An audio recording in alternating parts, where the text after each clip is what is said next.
a comenzar la clase, entonces, ¿ya? Vamos a hablar hoy día sobre las generalidades de anemia, del metabolismo del hierro. Vamos a hacer un enfoque de las anemias, cómo se debería encarar en realidad cuando tenga un paciente con anemia.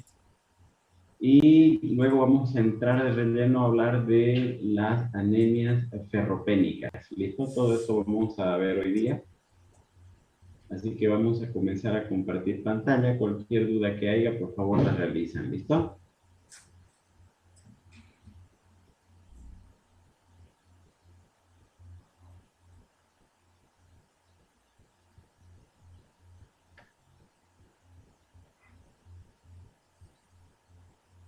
Muy bien.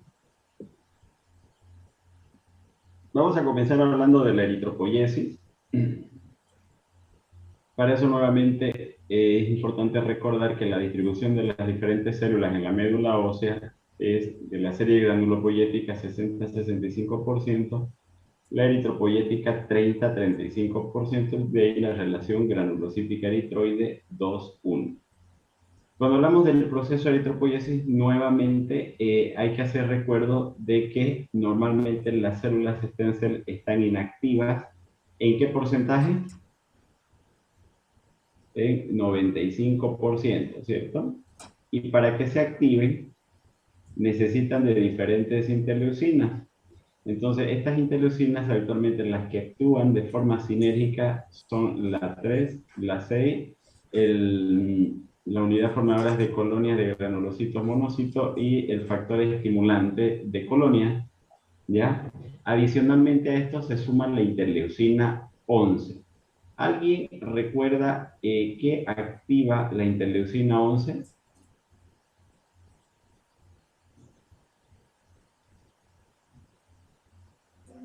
El megacariocito, doctor. Bien, activa principalmente la serie megacariocítica. Excelente. Asimismo, ¿no es cierto? Vimos también de que en el proceso de la megacariopoiesis participaba también la eritropoyetina, ¿cierto? Entonces, aquí se ve de que también al estimularse la producción de eritrocitos, también de forma secundaria, también se activa la serie megacariopoyética. ¿Listo? Entonces eso es importante también conocerlo. Una vez la célula está activada, para activar directamente a las unidades formadoras de colonias grandes, necesita de otras dos interleucinas, que son la 4 y la 9. Asimismo, también necesita de un sustrato principal, que es la eritropoyetina. Y de esa forma las unidades formadoras de colonias eritroides se van a convertir en unidades formadoras de colonias eritroides pequeñas para seguir todo un proceso que finalmente va a concluir en la maduración del glóbulo rojo. Entonces, este es todo el proceso habitualmente por el que pasa. Todo a partir de una célula madre pluripotencial de la serie mieloide, donde sus progenitores van a ser estos, ¿no? Las unidades formadoras de colonias. Este significa grande, este significa pequeño.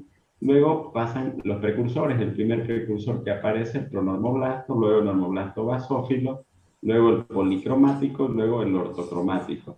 Finalmente sale su núcleo, sale fuera su núcleo y se convierte en una célula joven llamada reticulocito, que al cabo aproximadamente de 48 a 72 horas se convierte en una célula totalmente madura llamada eritrocito. ¿Listo? Todo este proceso habitualmente la eritropoiesis dura alrededor de 5 a 7 días, de los cuales la formación de reticulocitos a glóbulos rojos ocupa alrededor de 48 horas. Ustedes recordarán que los reticulocitos son las células más jóvenes de la serie eritroide.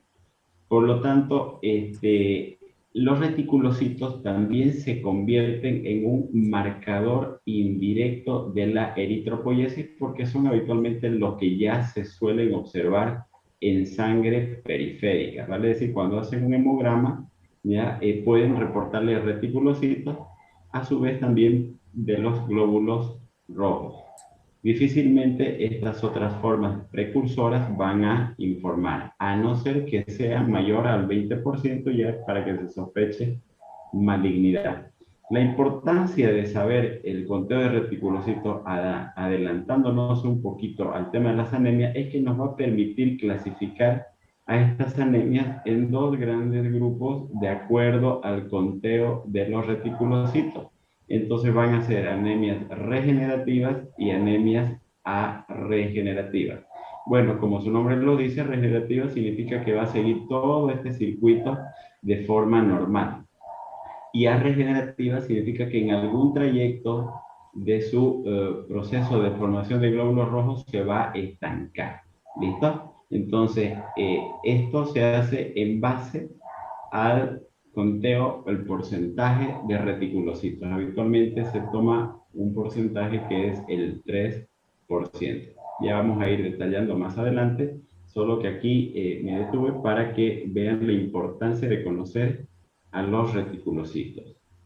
Ahora, cuando hablamos de la morfopatología eritrocitaria, estamos hablando de 4 tipos de alteraciones. Alteraciones en el tamaño, alteraciones en el color, alteraciones en la forma y inclusiones eritrocitarias que puedan haber. O sea, inclusiones dentro de los eritrocitos que se puedan apreciar. Otros hallazgos adicionales dentro del eritrocito que son indicativos de ciertas patologías que también son importantes conocerlas. Ahora, vamos a entrar a las alteraciones del tamaño. Como en cualquier célula del hemograma, me pueden reportar esto de acá, anisocitosis, que no es más que la desigualdad en el diámetro de cualquier tipo de célula y no es la excepción de los eritrocitos. Encontrar una anisocitosis es muy inespecífico. Ya habitualmente en muchas situaciones se puede presentar este tipo de alteraciones, pero no es para nada específico de ninguna. ¿Ya? En relación a las alteraciones del tamaño y en relación a la presencia de la coloración del glóbulo rojo, a estos lo vamos a llamar índices hematimétricos. ¿Listo? Entonces voy a compartir otra pantalla para que vayamos entendiendo un poquito más esto. Entonces, habitualmente hay un término que se llama índices hematimétricos. Los índices hematimétricos habitualmente suelen ser dos. Uno que es el volumen corpuscular medio y el otro que es la hemoglobina corpuscular media. ¿Ya? Entonces, el volumen corpuscular medio habitualmente me refleja acá el tamaño del eritrocito. Entonces yo puedo tener un eritrocito chiquitito, puedo tener un eritrocito normal o puedo tener un eritrocito grande. ¿Ya? Habitualmente el valor normal del volumen corpuscular medio suele ser de 80 a 100 litros. ¿Listo?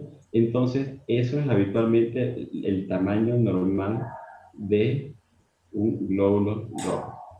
Cuando está menos de 80, entonces se acaba de tener el denominativo de microcítico, y cuando está por encima de 100 va a tener el denominativo de macrocítico. ¿Listo? Entonces, por una parte, y por otra parte, la hemoglobina corpuscular media me habla de que yo tengo aquí 3 situaciones, pero que son los glóbulos rojos de tamaños normales, pero las concentraciones de hemoglobina dentro de estos glóbulos rojos está alterada. Entonces yo habitualmente puedo tener un glóbulo rojo bien teñidito, ¿ya? Y eso yo denominarlo, ¿no es cierto?, normocrómico, ¿ya? Habitualmente para tener estos denominativos, la cantidad habitual, el valor normal de esta coloración tiene que ser entre 27 y 32 picogramos. Entonces eso significa que cuando es menor a 27, yo hablo de una hipocromía, y cuando es mayor a 32, yo hablo de una hipercromía. ¿Listo? Entonces, esto es algo bien básico, es bien sencillo. ¿Listo? Entonces, en base a los índices hematimétricos, ¿ya? Entonces, en base a los índices hematimétricos, es que yo puedo clasificar a las anemias en tres grandes grupos. Entonces, yo puedo tener aquellas anemias que son hipocrómicas,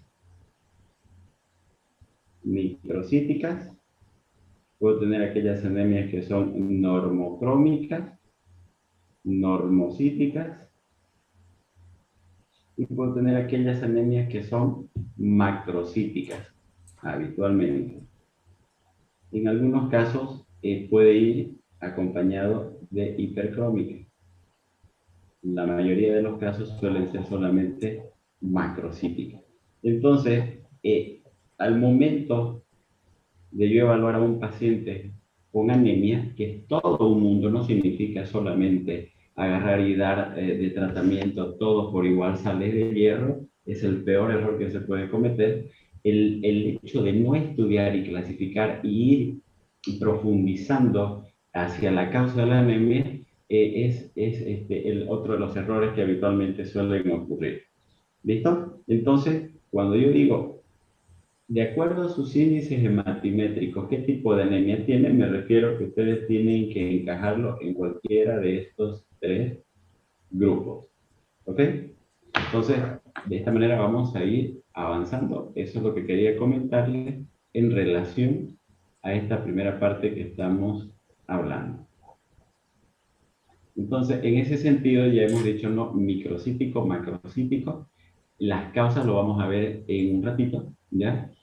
Cuando vuelva yo nuevamente a compartir la pantalla. Lo que quiero hablarles ahora son las alteraciones, otras alteraciones en la forma, ya que estos habitualmente, la mayoría, cuando hay alteraciones de la forma, están más relacionados a procesos hereditarios o congénitos relacionados a procesos hemolíticos. ¿Ya? Entonces puedo encontrar discocitos, puedo encontrar esquizocitos, que son glóbulos rojos fragmentados, en los dacriocitos, esferocitos, igual la esferocitosis hereditaria, habitualmente se encuentran los esferocitos, la otra también, las esquitocitos, habitualmente suelen hacerse en anemias hemolíticas, microangiopáticas, en síndromes hemolíticos urémicos, etc. Referente aquí a los dacriocitos, este tiene una particularidad que tienen la forma de una lágrima, ¿ya? Y se suele encontrar habitualmente en tres situaciones: la mielofibrosis idiopática, la mieloptisis y en las talasemia, que es un tipo de anemia, ¿ya? ¿Por qué le hago realce en esto? Porque en varios exámenes de la residencia son estas pequeñas cositas, estos pequeños detallitos los que habitualmente sacan, buscan, ponen casos clínicos y al final les ponen las opciones cuál puede ser la causa de ese hallazgo. Y entonces lo recalco porque en los exámenes de revalida, los exámenes de la Gabriel también he visto, de la residencia, este mismo tipo de pregunta. ¿Ya? Entonces ponen un caso clínico donde ven en un extendido de sangre periférica abundante cantidad de células de glóbulos rojos en forma de lágrimas, entre paréntesis de acriocitos. Entonces, después de realizar un aspirado medular, se observa una médula ósea seca, ¿ya? De aspecto rojizo, ¿listo? Con abundantes fibroblastos. Entonces, tales hallazgos pueden ser compatibles con y te dan varias opciones. Entonces, la que es habitualmente más común encontrar los dacriocitos son en las mielofibrosis idiopáticas. ¿Ya? Entonces, esquizocitos no son glóbulos rojos que están totalmente fragmentados, están destruidos. Los esferocitos igual forma de una esfera, los dacriocitos forma de una gota o de una lágrima, listo, cualquiera de los denominativos es válido. Otras alteraciones de la forma están los ovalocitos en las anemias megaloblásticas, los eliptocitos igual en otro tipo de anemias hemolíticas, la eliptocitosis hereditaria, los drepanocitos en las anemias falciformes, los estomatocitos igual en la estomatocitosis hereditaria, parte de las anemias hemolíticas, etc. Hay otro tipo de alteración en la forma, por ejemplo, los crenocitos, que se observan en los pacientes urémicos, cáncer de estómago, los queratocitos, igual en otro tipo de anemias hemolíticas, etc. Vamos a pasarlos esto. Esto me interesa que sepan algunas inclusiones eritrocitarias. Por ejemplo, cuando ponen en un hemograma a la parte de abajo observaciones, se observan cuerpos de Howell-Holly, yo tengo que saber de que estos son fragmentos nucleares por una parte y que debe ser lo más común que tenga el paciente una anemia megaloblástica, lo más común. En segundo lugar, que ese paciente haya sido post-esplenectomizado o ser parte, en tercer lugar, de las anemias hemolíticas. Lo más común de encontrar estos cuerpos de Howell-Holly son en las anemias megaloblásticas.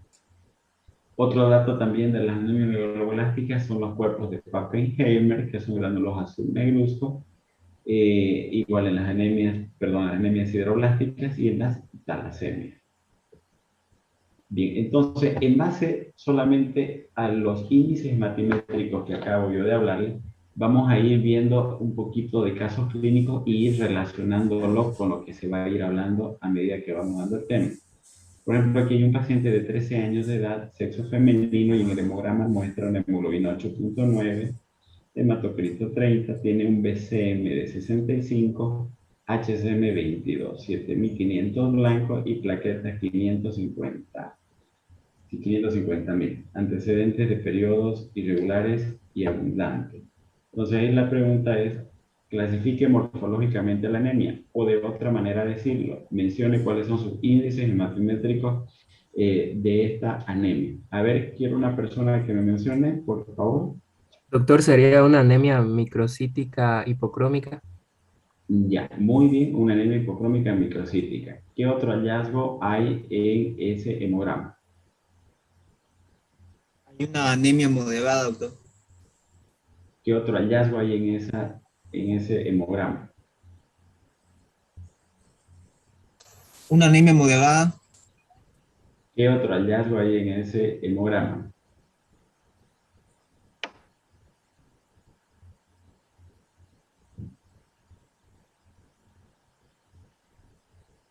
¿Cuánto es el valor normal de las plaquetas?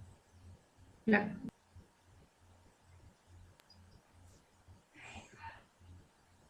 El valor normal de 100, las plaquetas, de 150 150.000 a 400.000.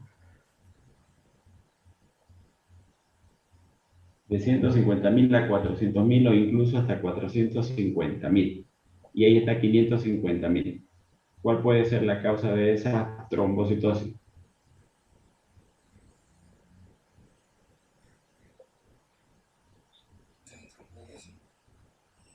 Doctor, puede ser que porque se está perdiendo sangre y se estimula, la eritropoyetina estimula también la trombopoiesis, ¿no? A la misma vez que la eritropoiesis. En todo lo que dijiste no diste la respuesta. La respuesta tendría que decir es un trombo, es una eh,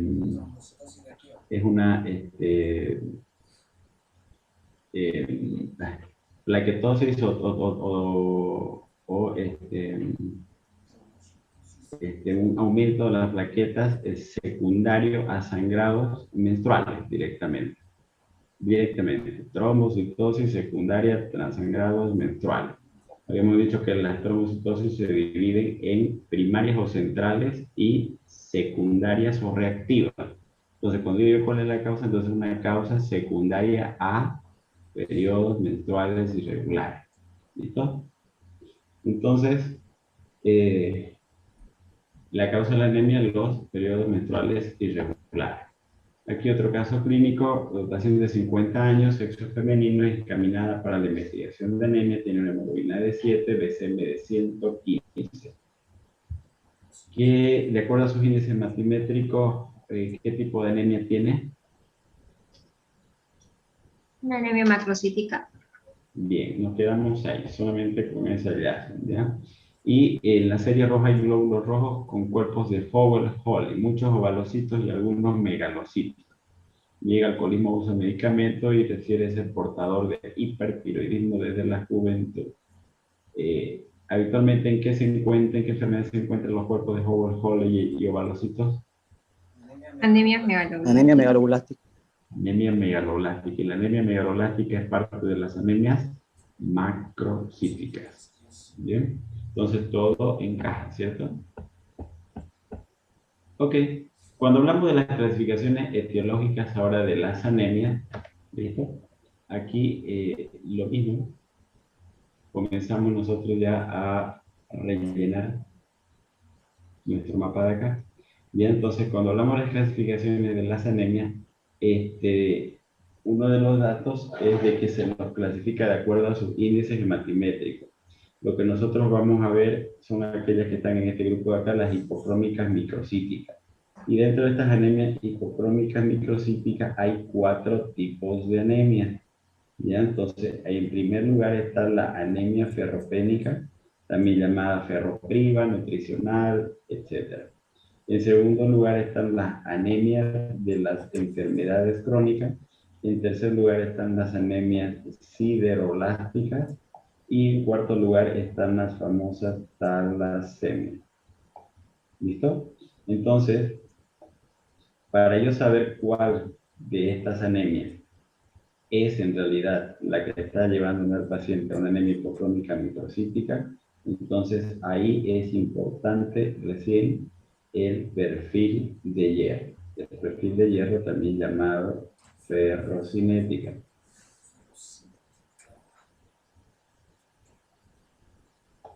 ¿Listo? Y la ferrocinética involucra a varias pruebas.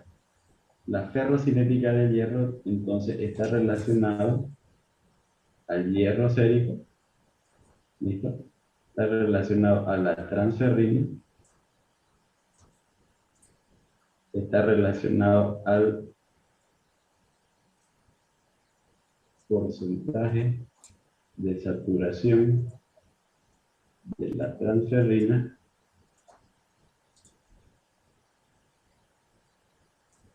y la ferritina.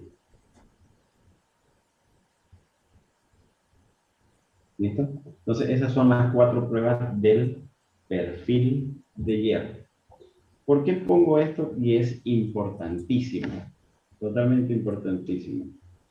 Entonces, ustedes me dirán, bueno, a ver, para no confundirnos y aclarar mejor la situación,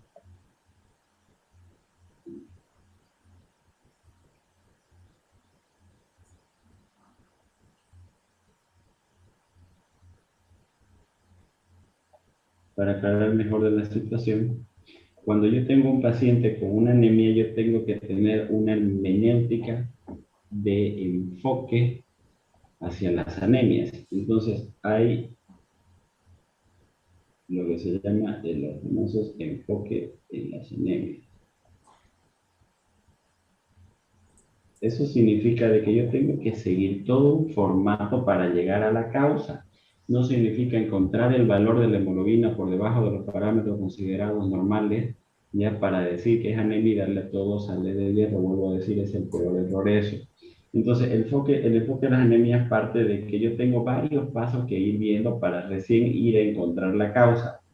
Por ejemplo, en primer lugar, tengo que saber si uno es en realidad anemia.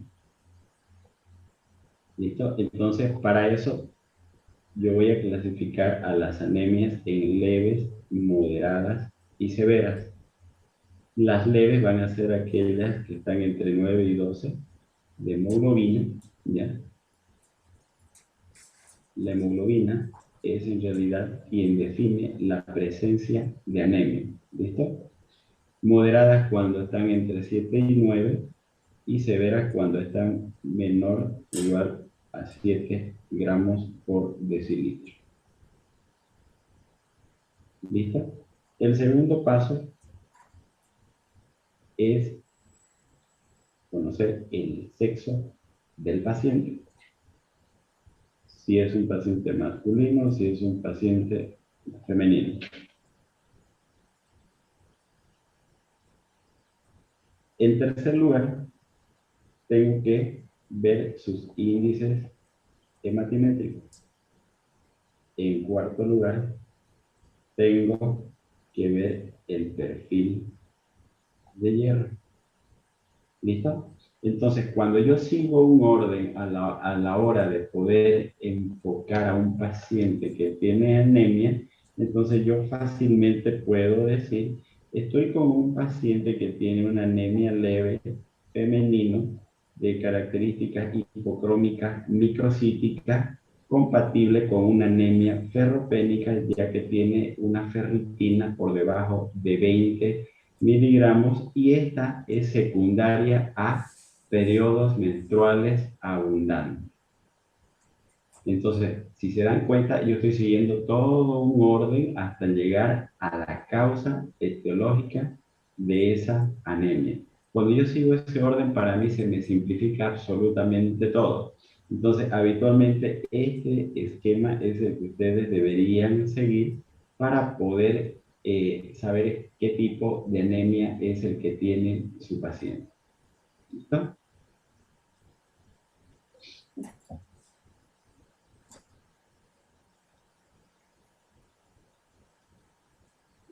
Bien, entonces cuando hablamos de las anemias hipocromíticas microcíticas son estas 4 tipos de anemias: las ferropénicas, enfermedades crónicas, siderolásticas y talasemia. Habíamos dicho que después de los índices hematimétricos, ¿no es cierto?, viene el perfil de hierro. Entonces vamos a hablar del metabolismo del hierro para que entienda de dónde es que vienen todas estas pruebas. Hay que partir diciendo de que primero que el hierro es un metal de transición muy abundante en la Tierra, el cuarto elemento más abundante, e ingresa al organismo humano únicamente a través de los alimentos. Interviene en el transporte de oxígeno unido a la hemoglobina, de electrones unidos al citocromo, y también como catalizador de muchas reacciones necesarias para el desarrollo, diferenciación y la proliferación celular. ¿Ya? Regulación del equilibrio homeostático. Entonces, la homeostasis del hierro habitualmente requiere la acción coordinada de 4 procesos diferentes.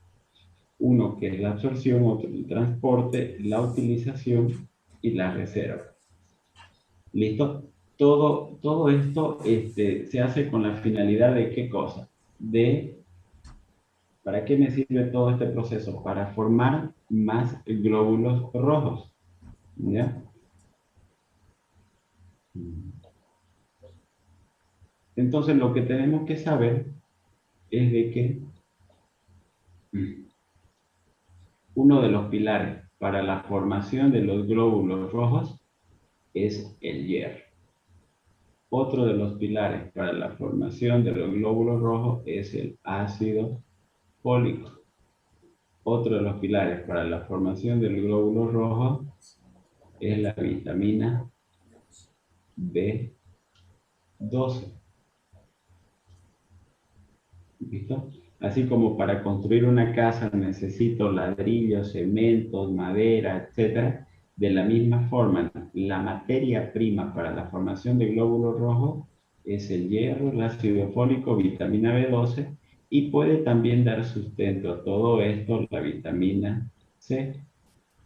Y para que todo esto funcione también hay un motor que se llama eritropoyetina.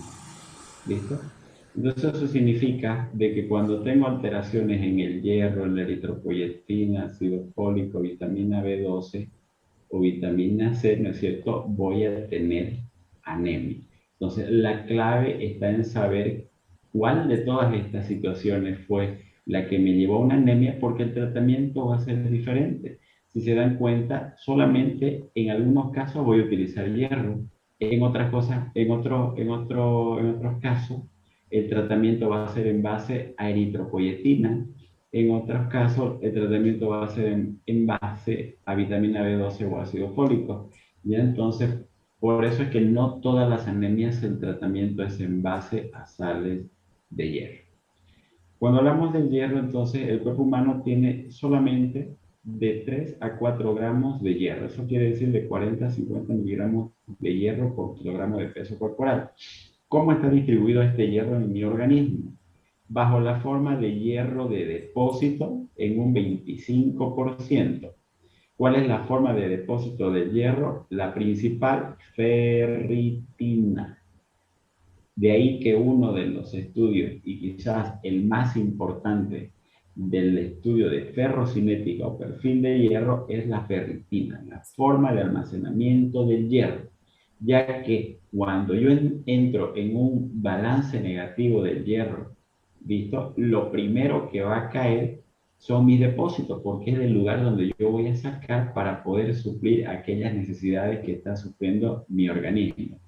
Un ejemplo característico, y agarras y tienes accidente de tránsito, te fracturas la tibia, el peroné, comienzas a sangrar, tu organismo rápidamente va a comenzar a agotar toda su reserva. ¿Listo? Entonces rápidamente también su ferritina se va a agotar. Una segunda forma de depósito del hierro es la hemosiderina, pero es la que está dentro de los macrófagos, la que está también dentro del el intestino, también en los enterocitos, ¿listo? Es la que casi no se la toma en cuenta. La que es más importante es la ferritina. ¿Y dónde es que se almacena esta ferritina? En el hígado, ¿listo? Ese hierro de depósito habitualmente está en el hígado bajo la forma de ferritina. Luego, que ese hierro, luego de esos 3 a 4 gramos de hierro que tenemos en el organismo, el menos del 1% está ocupado bajo la forma de hierro de transporte llamado transferrina. ¿Listo? Entonces, significa que, como vamos a ver a continuación, una vez ingerimos nosotros alimentos con hierro, ya una parte va y se almacena y otra parte va y se transporta. ¿En quiénes? En los propios transportadores de hierro llamado transferrina. Y un 75% es el hierro funcional. Este hierro funcional se encuentra en la hemoglobina, que vendría a ser aproximadamente 3 gramos. ¿Listo? Entonces, aquí miren, si se dan cuenta, tenemos ya 3 estudios que me van a permitir estar dentro de mi ferrocinética. La ferritina, la transferrina y el hierro como tal. ¿Cuáles son las otras funciones del hierro en general? Uno que era el transporte de oxígeno a través de la sangre unido a la hemoglobina, otro que participa en el proceso de oxidorreducción, que es muy importante en la formación y desarrollo de glóbulos rojos, pero sobre todo de otro tipo de células. El hierro no solamente participa en la formación de los glóbulos rojos, sino que también de las del sistema nervioso central, sistema inmune, del ADN, etc. Por lo tanto, el hierro está directamente implicado en la producción de energía. Por lo tanto, aquellas personas que tienen habitualmente anemia tienden a estar con bastante sueño habitualmente, ¿cierto? Porque su energía se ve comprometida. Ahora, la absorción del hierro se da a nivel del duodeno y esta absorción del hierro va a depender de varios factores. Uno, de la cantidad y tipo de hierro que esté presente en los alimentos. Dos, de los estados de los depósitos corporales de la ferritina. Tres, de las necesidades y actividades eritropoyética. Y cuatro, de los factores luminales e intraluminales. Significa que si hay problemas en las células de los enterocitos en relación a la absorción que pueda tener en ese segmento. Por ahí esa persona ha tenido un trauma abdominal con lesión de duodeno y ha tenido que hacer este tipo de cirugía con derivación yeyunal para alimentación y por lo tanto la parte del duodeno queda totalmente disfuncional, entonces va a estar directamente afectada su absorción. O en las grandes cirugías, por ejemplo, la de Whipple, donde involucran los 4 segmentos del duodeno y por lo tanto se desfuncionaliza. ¿Ya? Entonces, esos detalles son importantes. En relación al tipo de hierro, tenemos 2 tipos de hierro. Uno, el hierro en y el otro, el no en. El hierro en es orgánico, vale decir que es de origen animal, y el no en inorgánico significa que es de origen vegetal. Aquí lo que tienen que saber es el hierro que está contenido en las carnes, por ejemplo, en los huevos, etcétera, que es de origen animal, no está influenciada por la dieta. Significa de que por más que yo haga combinaciones con otro tipo de alimentos, igual solamente se va a absorber lo que habitualmente corresponde. Vale decir entre un 10 a un 30%. En cambio, el hierro que está presente en los vegetales sí va a ser influenciada por otros componentes de la dieta. Y de eso es que vamos a hablar acá.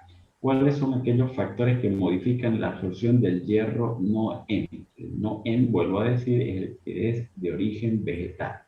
Por ejemplo, factores favorecedores. Entonces aquí está la vitamina C, el ácido ascórbico, el consumo de alimentos de origen animal, el ácido cítrico, etc.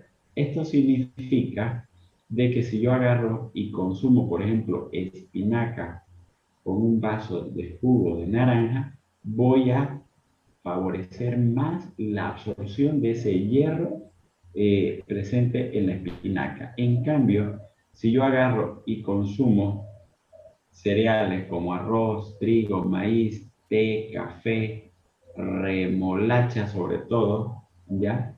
Entonces se va a ver bloqueado la absorción de ese hierro no M. Vale decir de que si estoy comiendo espinaca con una taza de té, espinaca con una taza de café, pues es como que si se bloqueara la absorción de ese hierro contenido en esa espinaca. Ahora, aquí un detalle importante en relación a la remolacha. La remolacha bloquea, es verdad, sí, la absorción del hierro noen. Por eso mezclar remolacha con espinaca, por ejemplo, no es una buena opción porque estaría bloqueando la remolacha la absorción del hierro presente en la espinaca. Entonces ese detalle también a tomarlo en cuenta. Otros estados de salud, por ejemplo, las infecciones, la mala absorción, el tiempo de tránsito acelerado, también influyen en la absorción de estos alimentos. Ahora, en relación a las fuentes de hierro de origen animal, el hígado suele ser habitualmente dentro de las de origen animal la que tiene más cantidades de hierro de las que habitualmente consumimos.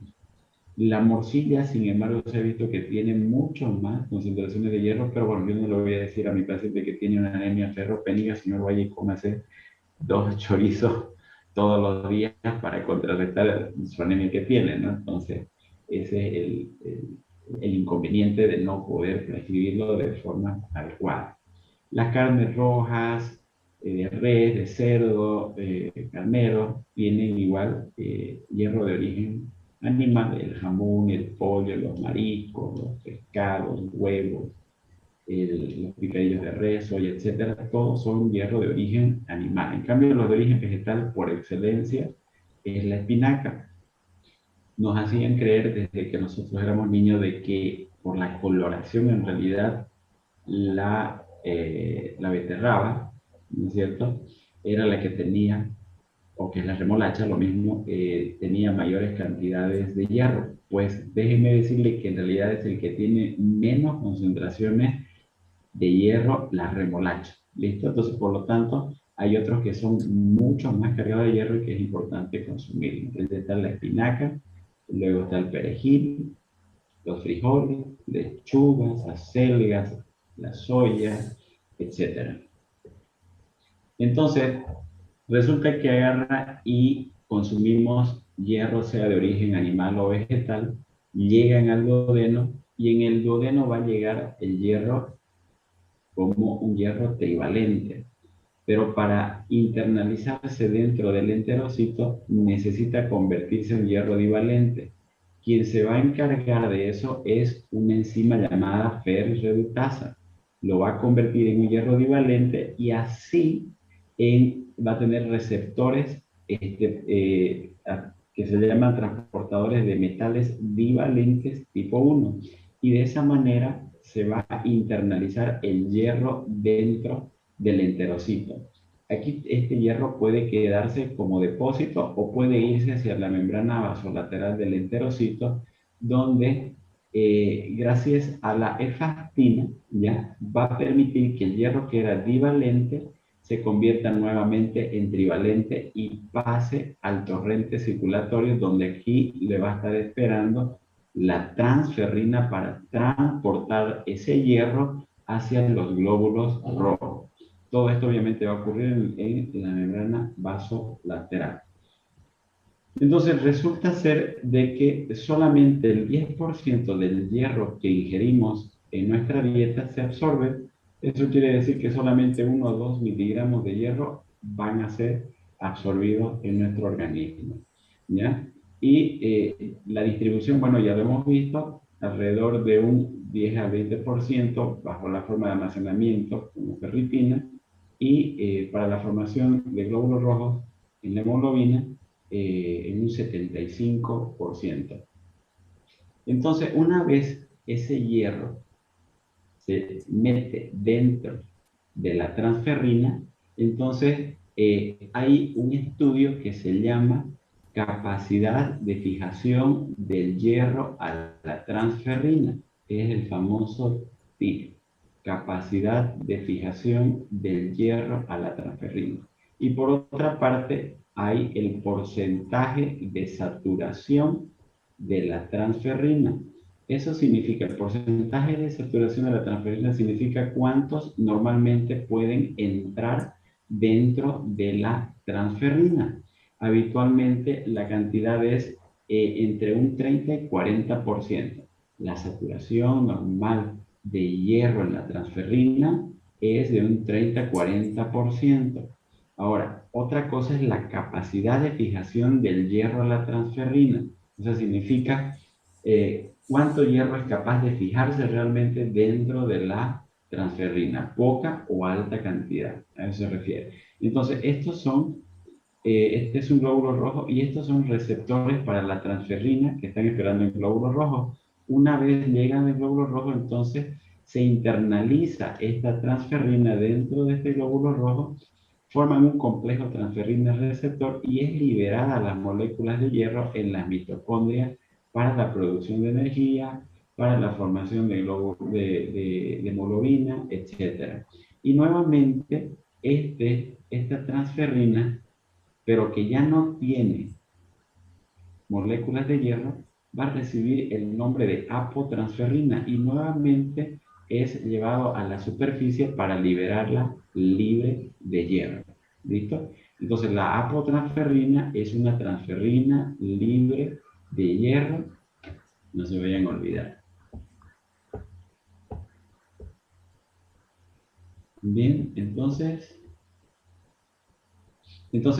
normalmente el glóbulo rojo, ¿ya?, después de los 90-120 días va a ser destruido por el sistema fagocítico mononuclear y va a desprender alrededor de 23 miligramos de hierro, ¿ya?, a partir de su grupo M.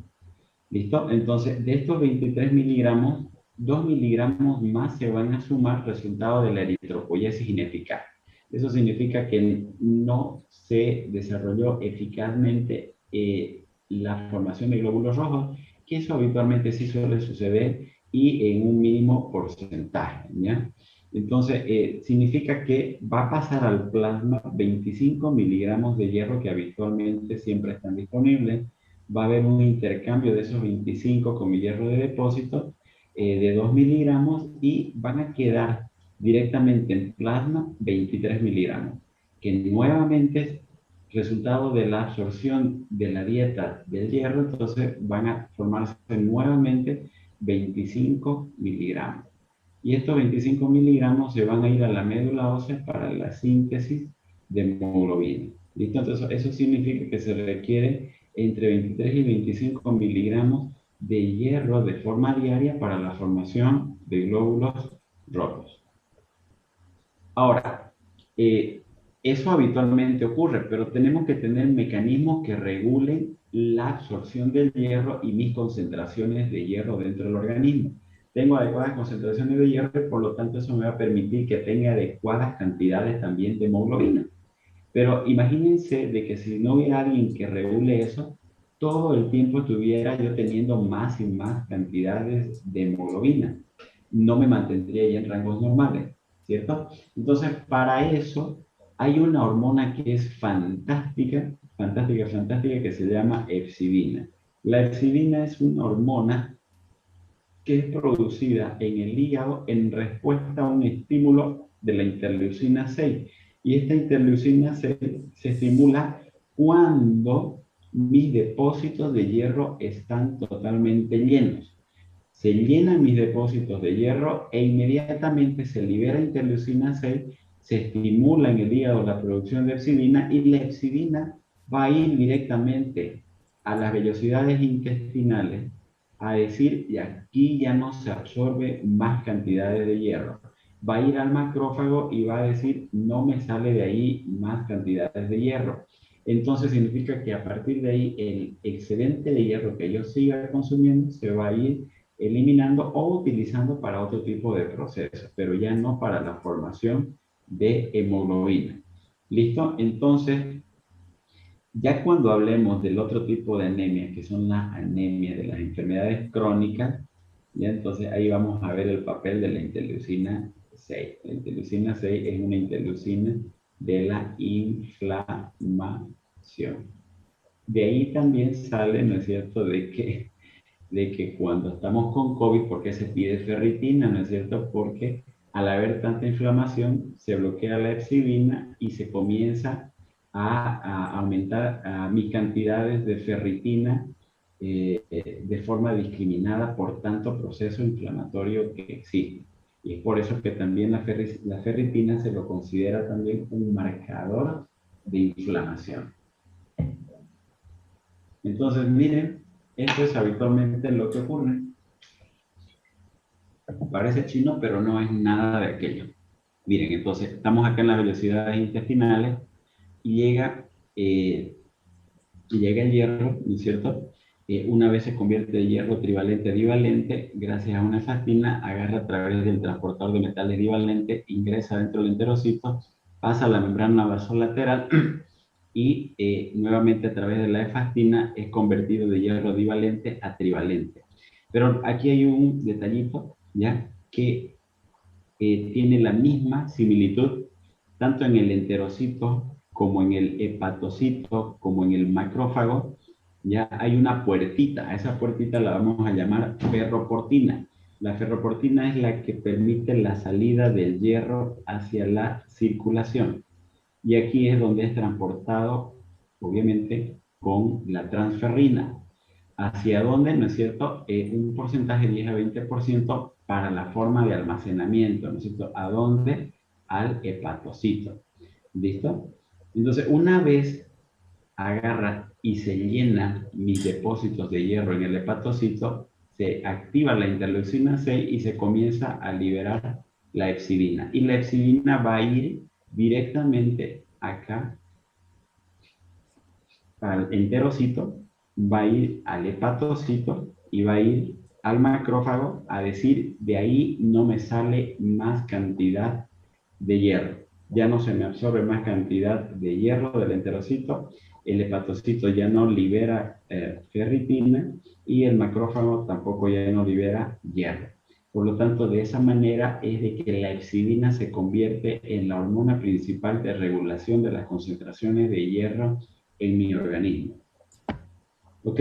Entonces, miren, en relación a las distintas opciones de tratamiento cuando tenemos una anemia, todo depende mucho de qué tipo en realidad de anemia tienen, ¿no? Como les comenté, si tenemos un paciente con una anemia microcítica hipocrómica, ¿ya? Donde la principal causa de anemia es la anemia ferropénica, aquí sí puede aplicar las sales de hierro. Cuando tenemos a un paciente que está con una anemia macrocítica, puede ser por déficit de ácido fólico o puede ser por déficit de vitamina B12. Si es ambas situaciones, entonces ahí aplica la administración de ácido fólico y vitamina B12 como tal. Si yo tengo una anemia normocítica, normocrómica, que son propias de los pacientes con enfermedades crónicas, aquí tengo dos opciones de administración, o uno de eritropoyetina o si no de hierro, pero ya no como sales, sino de hierro parenteral. O en cualquiera de los tipos de anemia, si hubiese una agudización, ¿ya? Puede tener criterios también para transfusión de paquetes globulares. Vamos a ver algunos hemogramas, chicos. A ver quién me quiere interpretar ese hemograma. Vamos, vamos.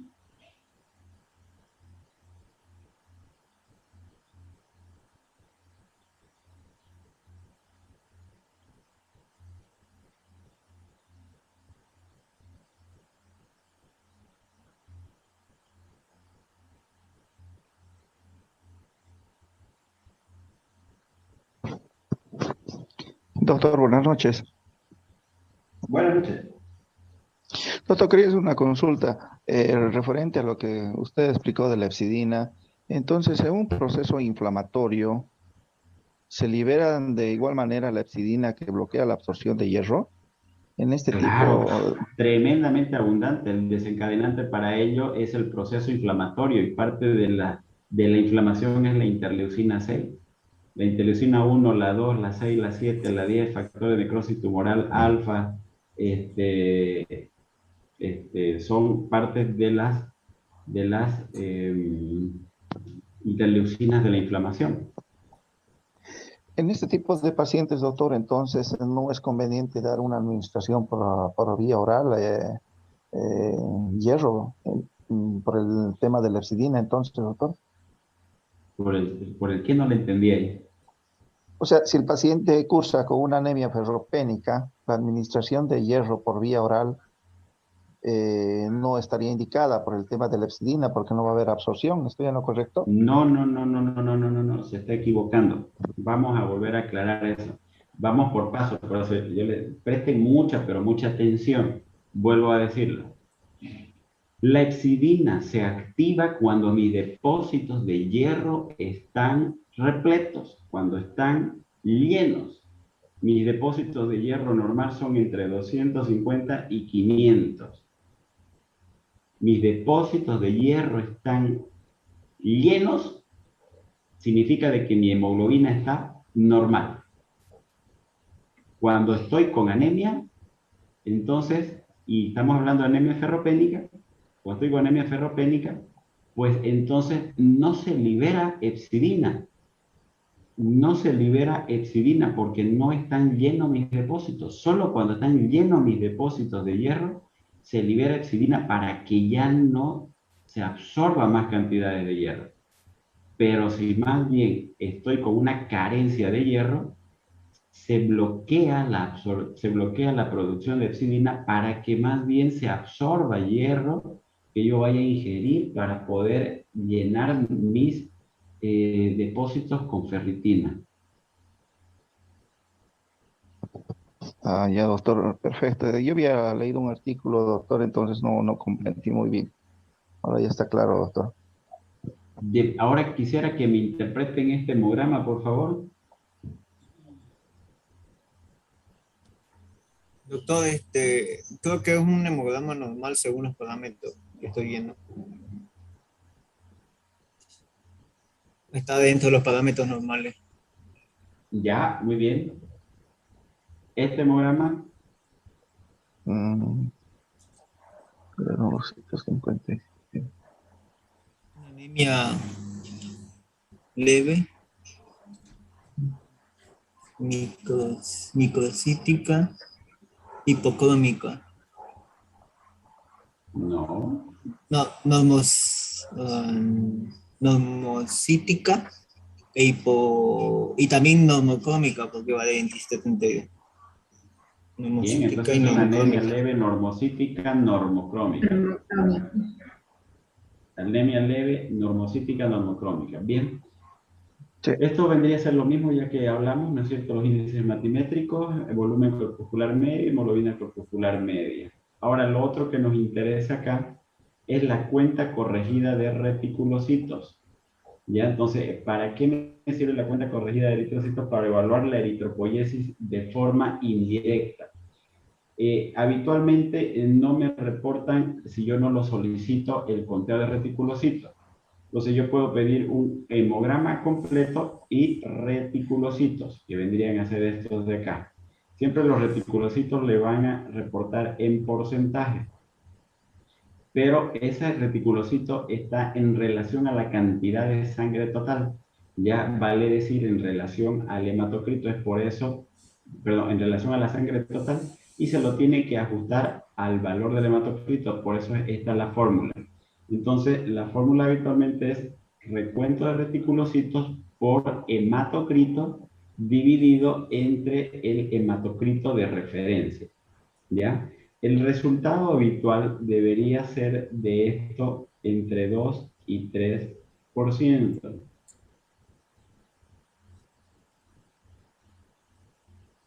¿Listo? actualmente, ¿no? Alrededor de 3% en realidad. ¿Listo? Entonces, ¿para qué me sirve eso? Para saber si el tipo de anemia que está teniendo la persona puede ser anemia regenerativa o anemia arregenerativa. Bien, habíamos dicho que el hematocrito es la relación plasma globular. En promedio, más o menos, está entre alrededor del 45 y 50%. El 99.9% corresponden a glóbulos rojos, 0.1% a plaquetas y glóbulos blancos. Consideraciones generales en cuanto al tipo de anemia, que la deficiencia en la capacidad de transporte de oxígeno se da cuando hay anemia, por lo tanto hay trastorno en la función de los órganos y tejidos, y que la variedad de síntomas de una anemia va a depender de tres situaciones: del paciente, de la rapidez de aparición y de la gravedad. Va a depender del paciente. Eso significa de que no es lo mismo. No es lo mismo,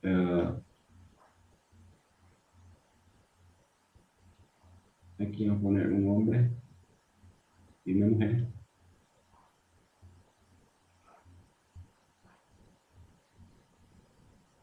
Acá, por ejemplo, un hombre que tenga enteroparasitosis,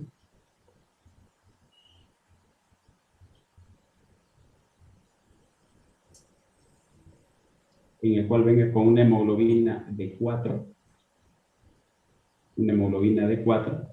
¿listo?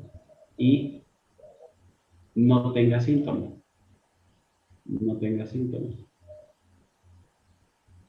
que es diferente, ¿no es cierto? Por ejemplo, en una mujer que tenga sangrados menstruales abundantes, ¿listo? Y que tenga una hemoglobina de 10 y tenga síntomas, ¿listo? Entonces, todo depende de qué tipo de paciente sea. Las manifestaciones clínicas se van a dar de acuerdo a eso. Mi actuación va a ser de acuerdo a la rapidez de aparición y a la gravedad. ¿Qué significa eso también?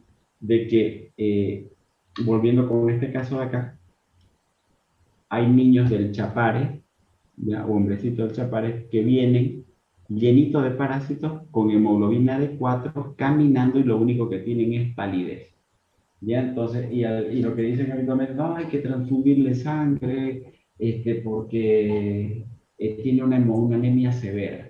Entonces, ahí ya de entrada, ¿no es cierto?, está errando la persona, porque si viene sin síntomas, significa de que esa persona ya se adaptó a ese valor de hemoglobina, y por lo tanto, ¿no es cierto?, el tipo de tratamiento que yo vaya a dar me va a cambiar sustancialmente. Entonces, todo depende de la rapidez de aparición. Y por otra parte, aquel paciente politraumatizado con fractura de pelvis o con trauma abdominal, que te hace hipotensión, que te hace taquicardia, disminución de la diuresis, que está con alteración de la conciencia, que está con un grado de shock entre 3 y 4, ya el tratamiento va a ser diferente. Y eso que en este paciente que está teniendo un sangrado agudo, no voy a esperar su nivel de hemoglobina para recién actuar. Actúo en base a la clínica del paciente. ¿Listo?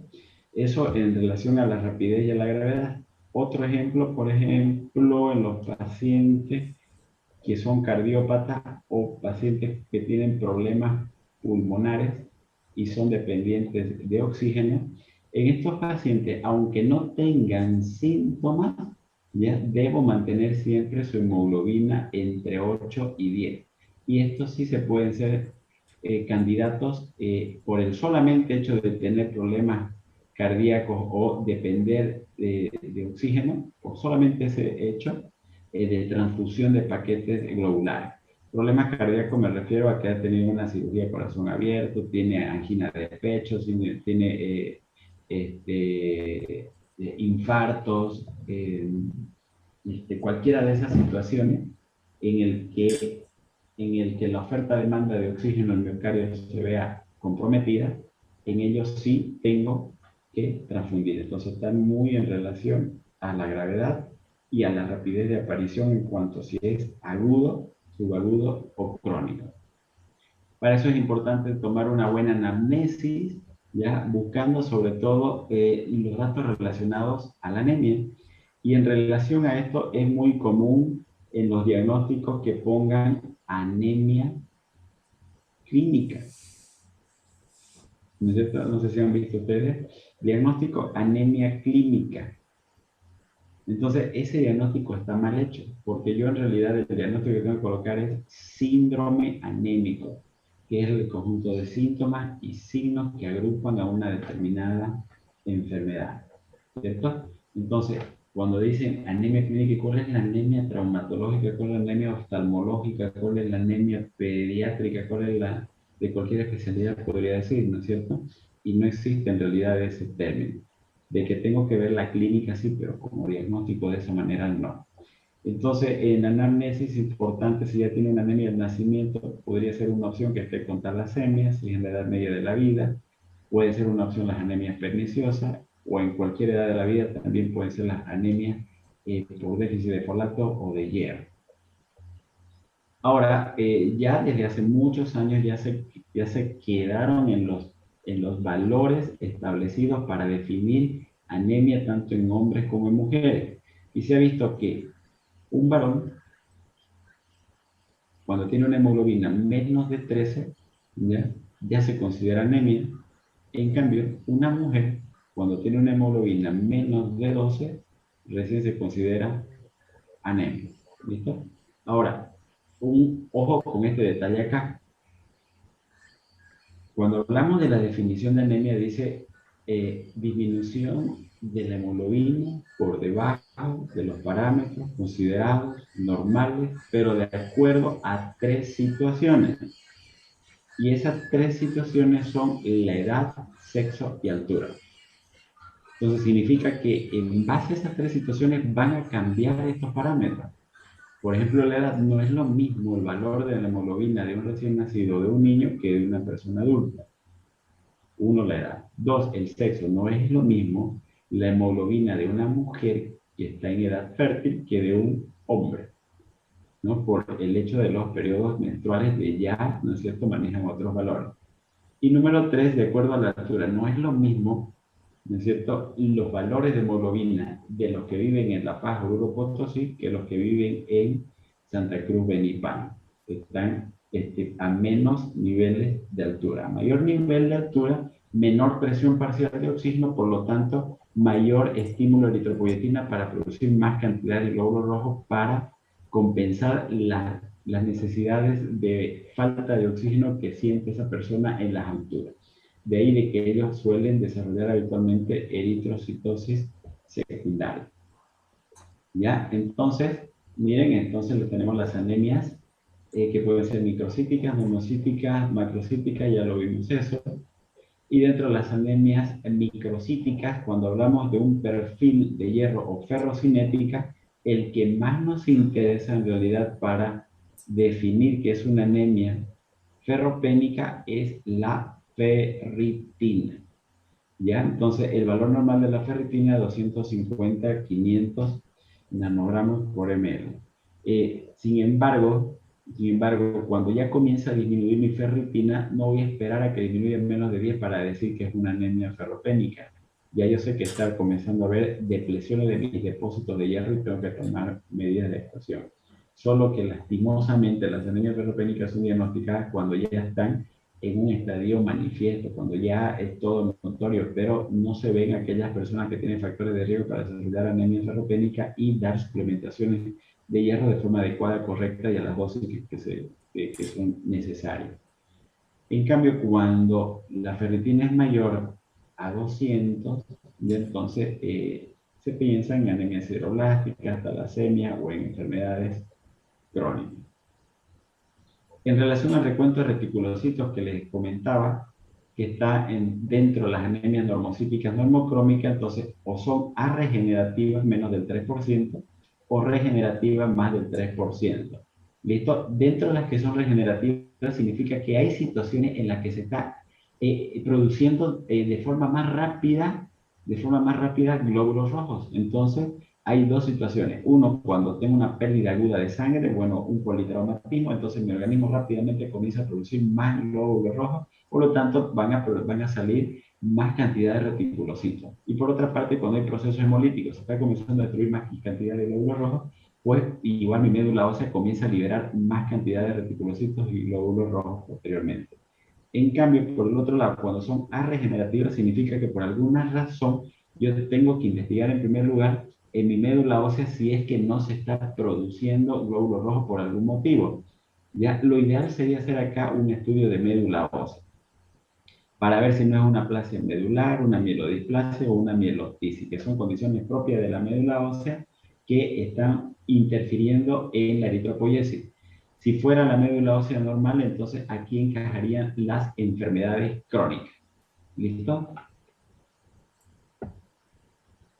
En relación a las anemias normocíticas normocrómicas, en las que son regenerativas, ¿listo? Entonces están ahí las anemias hemolíticas, eso lo vamos a ver en su video un momento para no confundir. Y en tercer lugar, las macrocíticas, que pueden ser con folato y vitamina B12 disminuida o normales. Entonces, dentro de las causas están ahí las hepatopatías, hipotiroidismo, también aplasia medular, mielodisplasia, reticulocitosis, etc.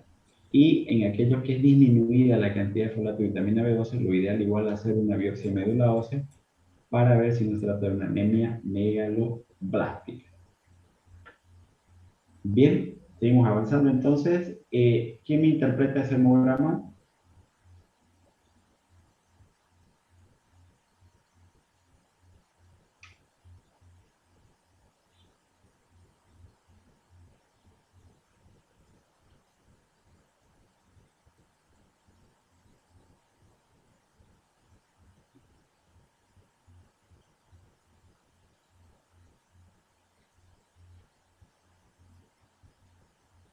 ¿Quién me interpreta ese hemograma?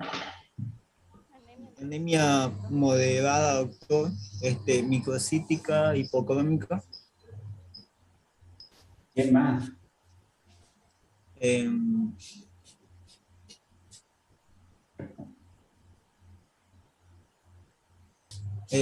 Hay una trombocitosis. Muy bien. Muy bien. Excelente. Entonces es una anemia moderada, hipocrómica, microcítica con una trombocitosis secundaria.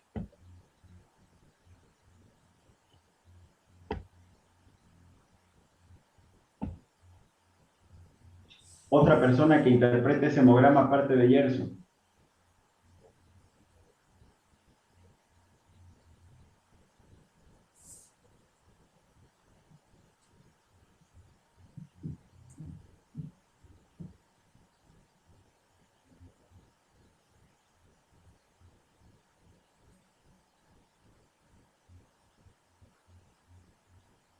Vamos, chicos, tienen que animarse porque si no después le va a costar.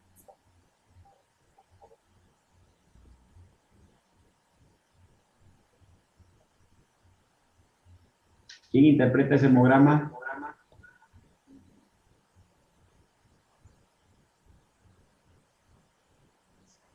Hay una leucopenia, doctor. Interprete el hemograma.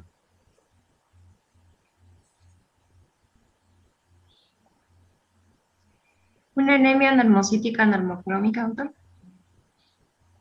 Anemia moderada. Hablamos hace un Sí. momento de los pasos, ¿no es cierto?, para describir a un paciente que tiene una anemia. Si no tiene todos los pasos, al menos los que encuentra acá. Entonces eso significa que ya yo debería clasificar a qué tipo de anemia tiene y en segundo lugar, qué índices matimétricos son los que están alterados y a cuál corresponde. Vamos, ¿quién interpreta ese hemograma? Anemia moderada. Normocítica normocrómica.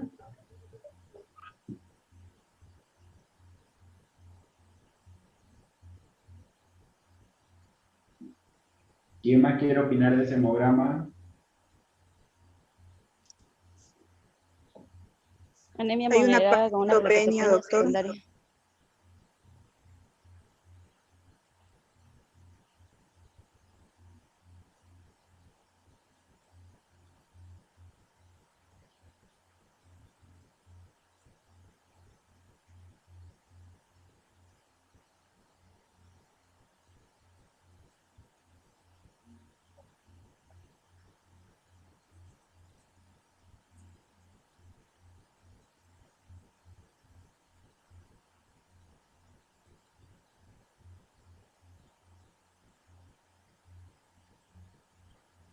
¿Quién interpreta ese hemograma, chicos? Doctor, ¿no es una anemia moderada normocítica con plaquetopenia severa? La respuesta es que este paciente tiene las 3 líneas celulares disminuidas. Eso se llama pancitopenia. Tiene una pancitopenia. Si queremos entrar en profundidad de esa pancitopenia, tiene una ¿Leucopenia? Tiene una neutropenia severa. Tiene una anemia moderada. Y dentro de esto, normocítica, normocrómica. Y si hablo de la línea plaquetaria, tengo una trombocitopenia severa. Eso es lo que quería decir. Tengo una pancitopenia con una anemia moderada, normocítica, normocrómica, con una neutropenia severa y una trombocitopenia severa. Así aquí a la serie plaquetaria le estoy poniendo apellido, a la serie blanca le estoy poniendo su apellido y a la serie blanca, a la serie roja le estoy poniendo su apellido. Esa sería la forma de que deberían haber interpretado. A ver este otro.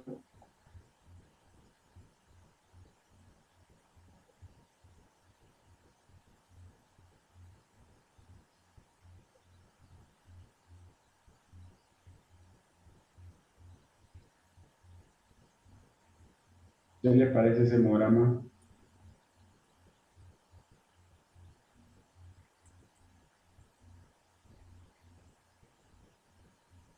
Bueno. Es una anemia leve.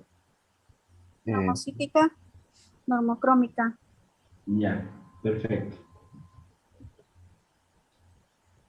Bien, entonces, las deficiencias de hierro resultan cuando la ingesta o la absorción del hierro dietético no es suficiente para cubrir las pérdidas de hierro o los requerimientos impuestos por el crecimiento o el embarazo. Eso significa de que cuando se pierde este equilibrio entre el hierro ingerido y el hierro absorbido, en relación a las necesidades de creación y pérdida, es que se va a desarrollar anemia. En otras palabras, cuando hay balance negativo, no ingiero y no absorbo, ¿no es cierto? Y tengo, sin embargo, más pérdidas y necesidades, entonces ahí voy a tener anemia. Entonces, ¿cómo es que va ocurriendo este balance negativo? En primer lugar, ¿no es cierto? Se van a ir deplecionando, se van a depletar, se van a perder, se van a eliminar, en primer lugar, mis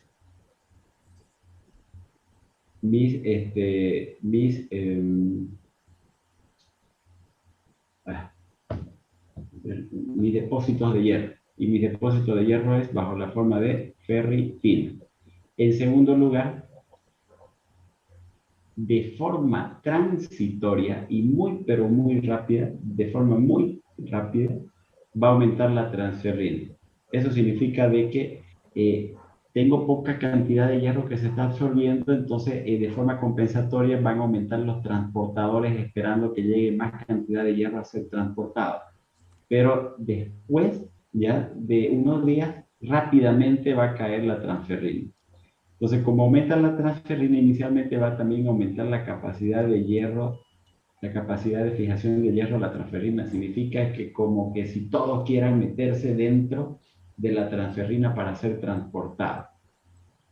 Y mi hierro sérico disminuye. Cuando ocurre todo este proceso, entonces el paciente va a entrar inicialmente en una anemia normocítica normocrómica y finalmente se va a achicar ese glóbulo rojo y va a perder su hemoglobina dentro y se va a volver finalmente en anemia hipocrómica microcítica. Entonces, para eso tenemos que entender que la anemia ferropénica cursa por 3 estadios. Los 3 estadios son el estadio prelatente, el estadio latente y el estadio manifiesto. Y esto se convierte básicamente como si fuera la punta del iceberg, donde todos los pacientes que vemos habitualmente ya son una anemia manifiesta. pero la mayoría de los que tienen factores de riesgo o que están ya desarrollándose poco a poco su anemia están en estadios latentes o en estadios prelatentes. Y entonces esto es fácil de entender. Miren, la mayoría son prelatentes. Lo primero que va a aparecer en una anemia ferropénica prelatente es la disminución de la ferritina. Aquí todavía mi hierro sérico está normal y aquí todavía mi hemoglobina está normal. Si yo tengo personas con factores de riesgo, embarazadas, menstruaciones abundantes, abuelitos, niños en etapas de crecimiento, etc., yo sé que ellos son grupos vulnerables, entonces ideal en ellos sería hacerle una ferritina. Pero ¿qué es lo que hacen? Un hemograma. Y en el hemograma, como van a ver, su hemoglobina todavía está normal. Pero sin embargo ya va cayendo su ferritina. En el estadio latente sigue cayendo más la ferritina y como va cayendo más la ferritina en los depósitos y no se va ingiriendo más cantidades de hierro, pues el segundo que cae es el hierro sérico. Y ya cuando estamos en un estadio manifiesto, donde cayó totalmente la ferritina, ya está menos de 20, el hierro sérico también comenzó a disminuir, recién acá ya mi hemoglobina comienza a descender, menos de los parámetros normales. Entonces es ahí en ese momento que ya se vuelve manifiesta, comienzan a aparecer datos, síntomas y signos de un síndrome anémico. Estos son los estadios de una anemia ferropénica. Ustedes saben que el 50% de las anemias son nutricionales, ¿listo? Son ferropénicas, depende, como les mencioné, del sexo, la edad y la altura, ¿listo?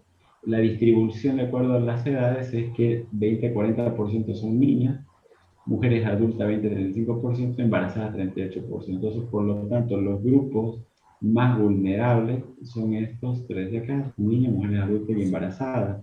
Solamente en varones el 4%. Un dato interesante acá que les comparto es de que la hemoglobina aumenta 10 gramos por litro, que vendría a ser 1 gramo por decilitro, por cada 2000 metros sobre el nivel del mar. Y 2 gramos por decilitro cuando está a 3000 metros sobre el nivel del mar. Si lo normal de la hemoglobina es de 13 a 15 gramos por decilitro en el hombre, y está esa persona a más de 3000 metros sobre el nivel del mar, lo normal en esa persona sería 17 gramos por decilitro más menos 2.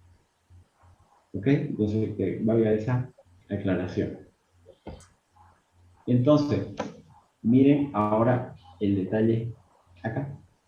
Cuando estamos con una anemia ferropénica, yo tengo que saber cuáles son los 4 mecanismos que me llevó a tener una anemia ferropénica.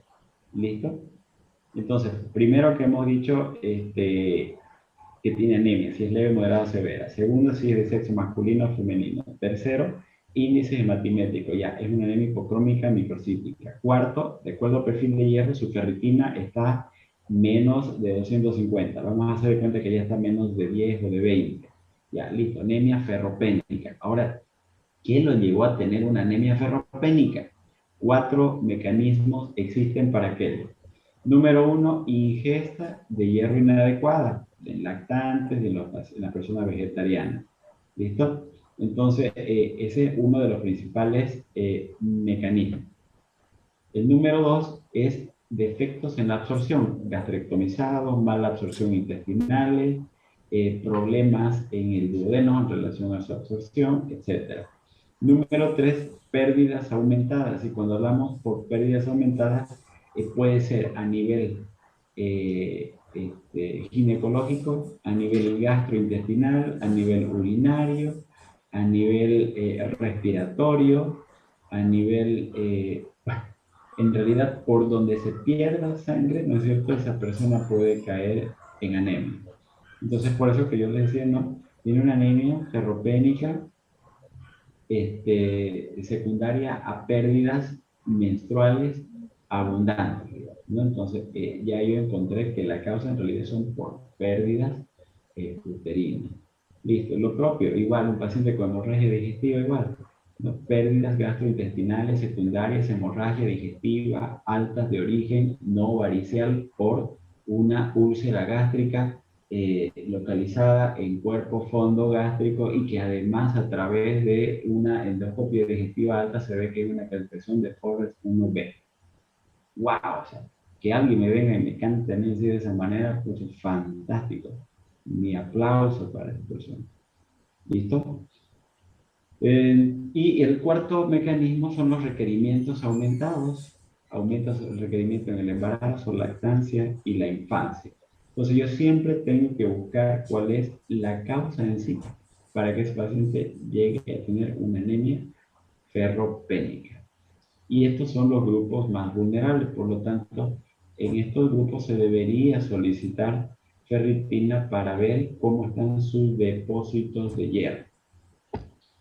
Entonces, cuando hablamos de diagnóstico hay que ver las características socioculturales, económicas del lugar, la familia, hacer una adecuada anamnesis de historia familiar de enfermedades, antecedentes obstétricos, parasitismo, búsquedas de síntomas, el examen físico. Entonces, hay un gran espectro de manifestaciones clínicas por sistemas incluso. A nivel tegumentario, por ejemplo, puede tener palidez mucocutánea, piel seca, pelo fino, quebradizo, uñas opacas. A nivel respiratorio, puede haber disnea. A nivel cardiovascular, palpitaciones, taquicardia, disnea moderada. Puede presentar angina de pecho, puede escucharse soplos sistólicos. Una pregunta. Aquí dice insuficiencia cardíaca. ¿No es cierto? ¿Una anemia puede precipitar insuficiencia cardíaca? La respuesta es sí.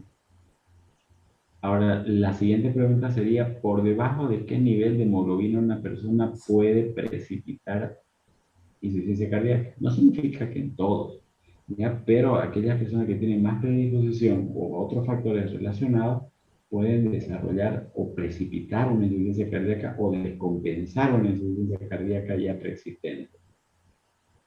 ¿Alguien sabe por debajo de qué valor? Debajo de 8, doctor. No. Menor a 6. Menor a 6, exactamente. Menor a 6 gramos por decilitro se puede precipitar una insuficiencia cardíaca. Bien, entonces miren, puede haber palidez, puede haber keilitis, puede haber glositis, uñas quebradizas, etc. Manifestaciones gastrointestinales, puede haber anorexia, pica, que tenga deseo de comer tierra, cemento. La asociación de anemia ferropénica con pirosis y disfagia, característico del síndrome de Plummer-Vinson, fisuras bucales, glositis, atrofia carencial, puede haber hepatosplenomegalia en 15%. A nivel neuromuscular puede haber cefaleas, lipotimias, zumbidos, debilidad muscular, son irritables, inquietos, hay falta de atención, de concentración, están somnolientos, puede haber trastornos menstruales, etc. Entonces hay una gran cantidad de síntomas que engloban a un síndrome anémico. Ahora, ¿cuáles son las consecuencias de una anemia durante el embarazo? Si agarramos y recordamos un poquito y nos vamos a la etapa final del embarazo, se sabe de que en un embarazo normal se pierde alrededor de 500 ml de sangre. 500 ml vendría a corresponder o a ser el equivalente a 1.5 gramos de hemoglobina. Y en una cesárea se pierde alrededor de 1000 ml de sangre, que vendría a ser el equivalente aproximado de alrededor de 4 gramos más o menos de hemoglobina. ¿Eso qué significa? De que yo tengo, o bueno, la mujer embarazada debe llegar al momento del embarazo con la hemoglobina más cercana a lo normal. Porque si no, esto puede tener consecuencias durante el embarazo o posterior en el postparto. Y entonces esto puede ocasionar prematuridad, aumento del amor y mortalidad materna fetal, malformaciones congénitas, complicaciones obstétricas o bajo peso al nacer. Los exámenes complementarios, bueno, ya los comenté.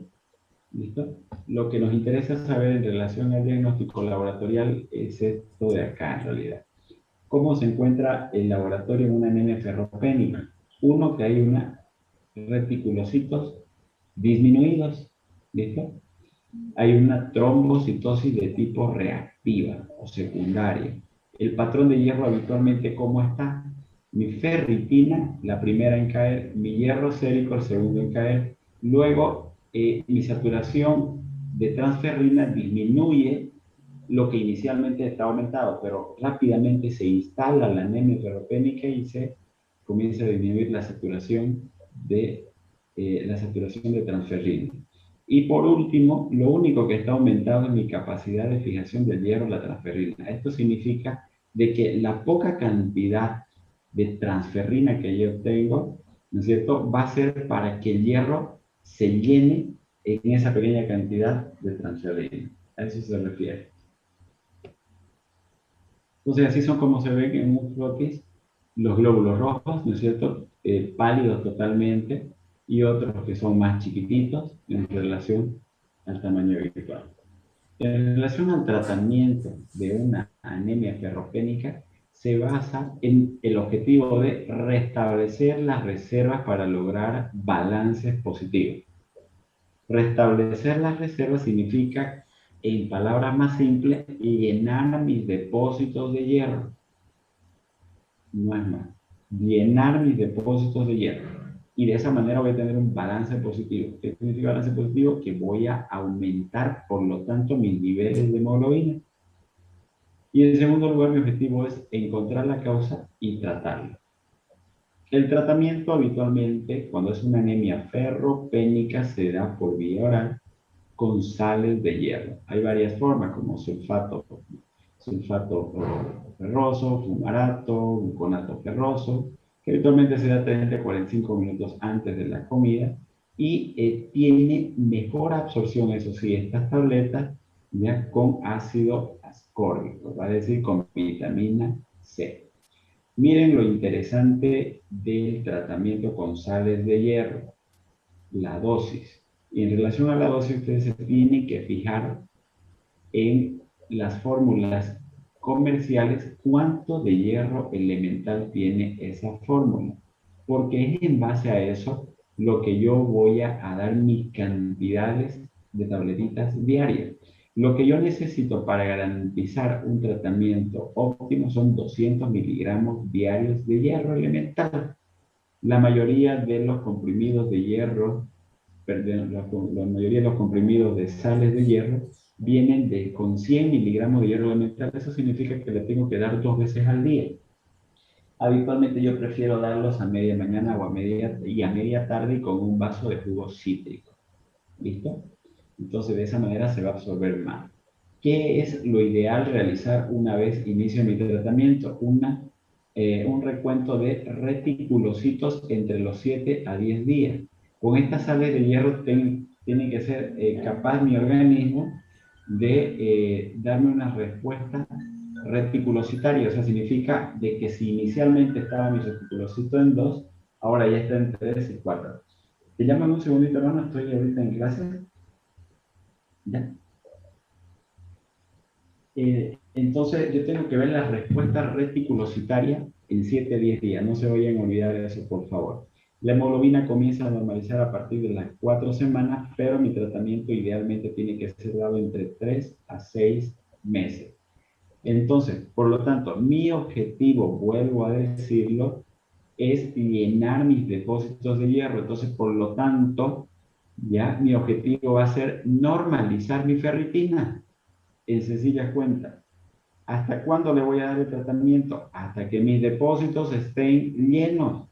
No hasta que mi hemoglobina normalice, porque mi hemoglobina va a normalizar en 4 semanas. Aproximadamente. Obviamente depende del valor y la gravedad de la anemia. No sé, una anemia severa en 4 semanas no va a ser suficiente. Pero el tratamiento para llenar mis depósitos me va a requerir aproximadamente entre 3 a 6 meses. Lo que les decía entonces, dependiendo del tipo de hierro, ¿ya? Entonces, esto es lo que habitualmente colocan las empresas. pero lo que ustedes tienen que fijarse es cuánto de hierro elemental en realidad tiene. Por ejemplo, este tiene, perdón, el fumarato ferroso aparentemente tiene 200 miligramos de fumarato ferroso, pero a mí me interesa saber cuánto de ese fumarato ferroso es hierro elemental. Y miren, 65. Entonces tendría que dar 3 a 4 tabletas diarias. No uso habitualmente yo las sales de hierro que habitualmente dan en el seguro público, vale decir, en la alcaldía, del municipio, gobernación, tengo los hospitales públicos o de seguro. ¿Ya? ¿Por qué? Porque uno, por sus reacciones adversas, sabor metálico y mucho dolor abdominal, ¿ya? Y número dos, porque solamente tienen alrededor de 35 a 40 miligramos de hierro elemental. Y le están dando una sola vez al día de hierro a esas pobres mujeres embarazadas, cuando le dan ese hierro de la maternidad, etcétera. Entonces nunca van a aumentar su hemoglobina, nunca van a aumentar sus depósitos de hierro, porque la dosis de hierro elemental es insuficiente. Entonces tengo que asegurarme con una presentación comercial que tenga buenas cantidades de hierro. Por ejemplo, una opción que se usa, el Feborit, por ejemplo, que tiene además ácido fólico, vitamina B12, que es un hierro polimaltosado, tiene hierro elemental 100 miligramos. Eso significa que dar 2 comprimidos al día, voy a llegar a 200 y aseguro una dosis correcta. Hay otro tipo de hierro que es el Ferrobe Complex Folic también, que tiene igual 100 miligramos de hierro elemental. El tratamiento parenteral con hierro se da salvo en algunas situaciones, ¿no? Cuando hay poca tolerancia a los preparados de oral, cuando persiste el balance negativo, significa eso que hay más pérdida que aporte, cuando hay padecimiento gastrointestinal previo o mala absorción del oral, entonces en esos casos sí podría ser conveniente dar el hierro de forma parenteral. Profilaxis con hierro en niños menores de 3 años, embarazadas, donadores de sangre, mujeres con alteraciones menstruales, que utilizan dosis alta de aspirina, se les debería dar de canto a todos estos grupos sales de hierro para tener llenos sus depósitos normalmente. Otras recomendaciones, siempre tratar la causa que lo está llevando a esta anemia, administrar alejado de las comidas, comenzar con una tercera parte de la dosis y ir aumentando según tolerancia a las personas que habitualmente les es difícil tomar múltiples tabletas de forma diaria. Idealmente, si van a utilizar fórmulas comerciales que tengan ácido fólico y vitamina C para asegurar una mejor absorción.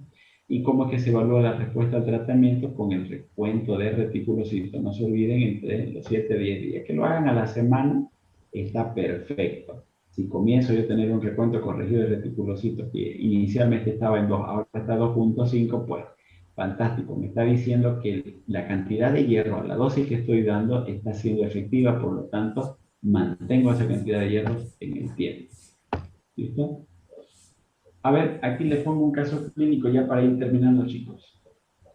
Paciente de 26 años de edad, 20 semanas de gestación, y en el hemograma hay una hemoglobina de 11, BCM 80, HCM 27, y este es su perfil de hierro. La pregunta es, ¿en qué estadio ferropénico está su paciente? A ver, ¿quién me puede decir?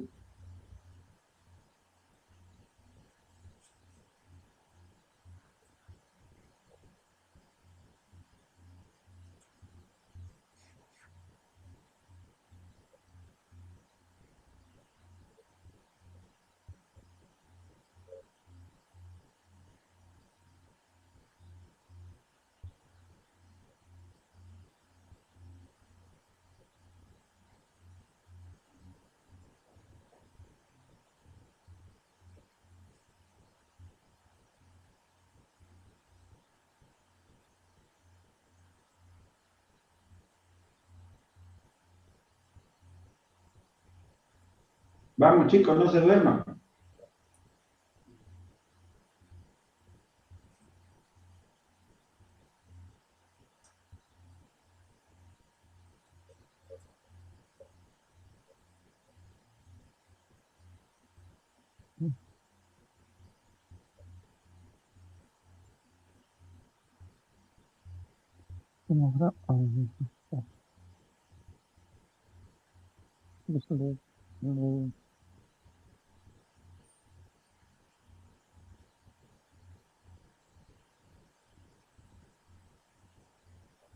¿En qué estadio ferropénico se encuentra el paciente? Respondan, chicos. Doctor, ¿estaría en un estadio prelatente? No. Manifiesta. ¿Por qué?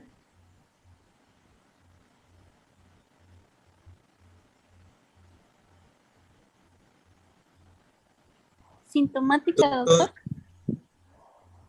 En doctor, sería manifiesta porque ya disminuyó la hemoglobina. Sintomática seré. ¿O ¿Por manifiesta? qué? ¿Por qué? Porque la ferritina está...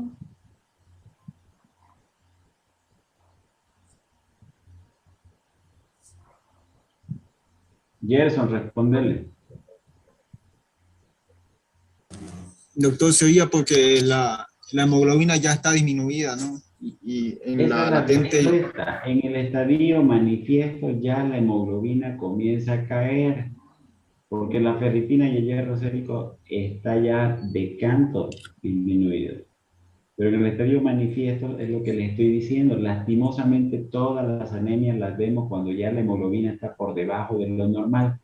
Lo ideal fuera agarrar y, como el dibujo del iceberg, agarrar a aquellos pacientes que están en prelatente y latente donde la hemoglobina todavía está normal y hacer profilaxis y prevención con ellos. Pero esa no es la realidad. Este otro caso clínico, a ver. 25 años de edad, sexo femenino, hemoglobina de 12, hematocrito 36. Esos son sus índices hematimétricos. 79, plaquetas. ¿En qué estadio ferropénico se encuentra este paciente?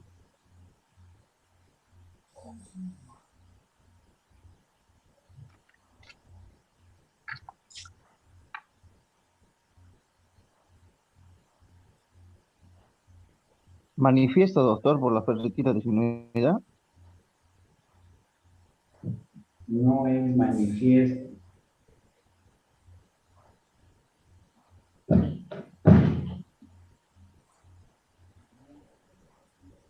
¿En qué estadio se encuentra?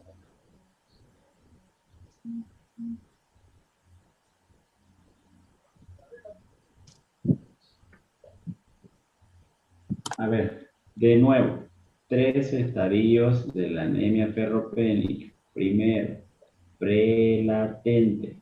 ¿Qué es lo que pasa en prelatente? Disminuye mis depósitos, por lo tanto mi ferritina es lo primero que va a caer. Nada más está disminuido en el prelatente.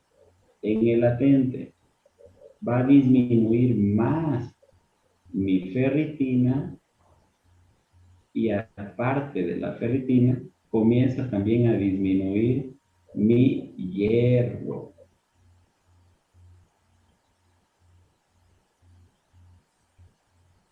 Y en el estadio manifiesto disminuye más mi ferritina, disminuye más mi hierro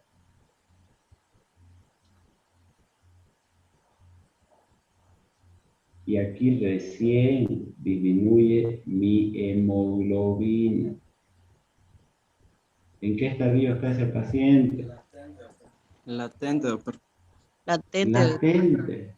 Latente. Muy bien, chicos. Entonces, hasta aquí era todo lo referente a eritropoiesis, metabolismo del hierro, enfoque de las anemias y metabolismo del hierro con anemias ferropénicas. ¿Algunas preguntas que tengan?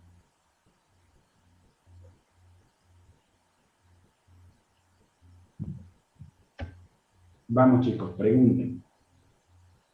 Doctor, en la pasita anterior, usted dijo que en caso de las mujeres se consideraba menor a 13 anemia, ¿no? Y en el hombre menor a 12. ¿Perdón? Entonces, le preguntaba que en el caso clínico anterior de la paciente de sexo femenino, está su hemoglobina de 12 y usted dijo anteriormente que menor a 13 ya se considera una anemia leve, ¿no? En el caso de la mujer. En varones en realidad. Puede Ah, ser ya. el tope hasta 13, en mujeres menor a 12. Ya, doctor, ahí anotado mal. Gracias.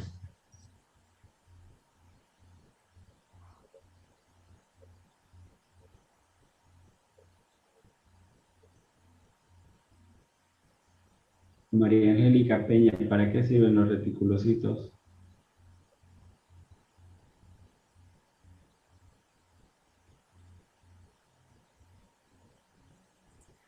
Ruby Rodríguez, ¿para qué sirven los reticulocitos?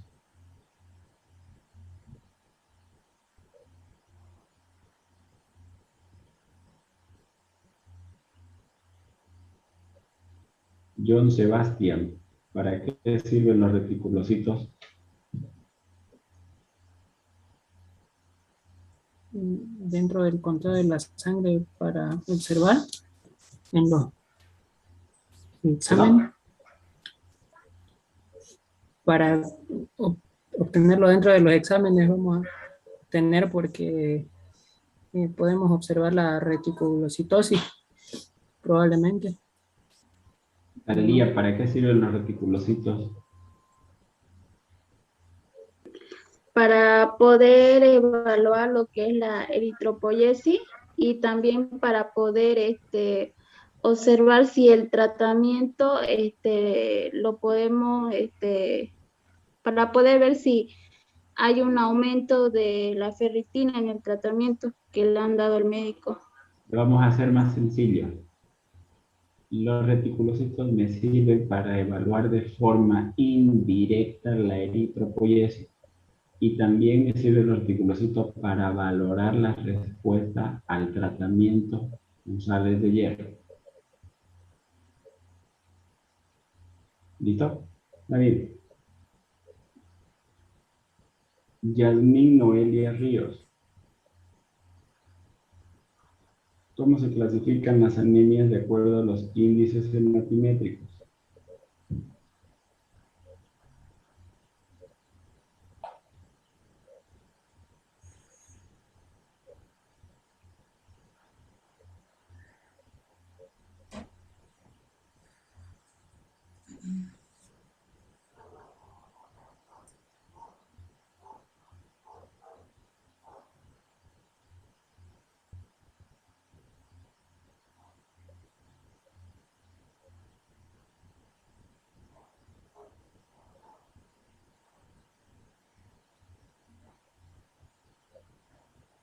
Edson Marlo, ¿cómo se clasifican las anemias de acuerdo a los índices hematimétricos?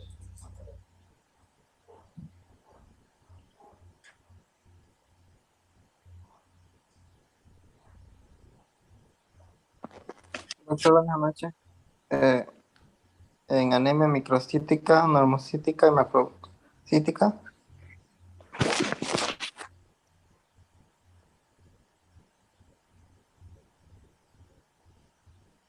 Padilla Cruz.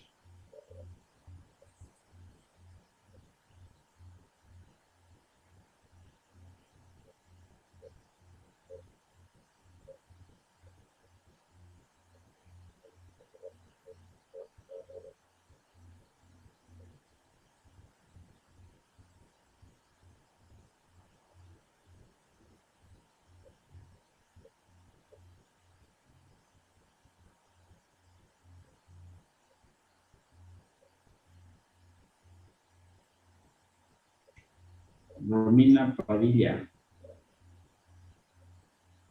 ¿Cuáles son las interleucinas que activan la eritropoyesis?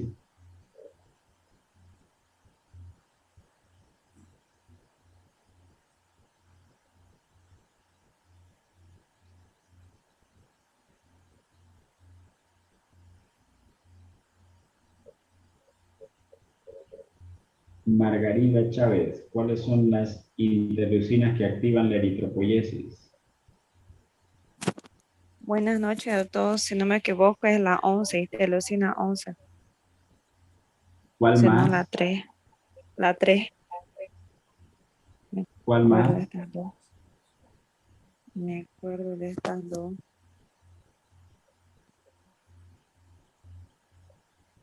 Y la 6. La 6, muy bien. ¿Cuál más? 4 y 9 podría ser. Inicialmente, ¿no es cierto? Factores estimulantes de colonia, factores estimulantes de colonia granulocito, monociclo, interleucina 3, la 6, la 11, se activa la célula madre y de ahí para poder encaminar hacia la eritropoyesis aparecen la interleucina 4 y 9. Perfecto. Bien, chicos, entonces, vuelvo a no repasar, por favor, este tema, ¿ya?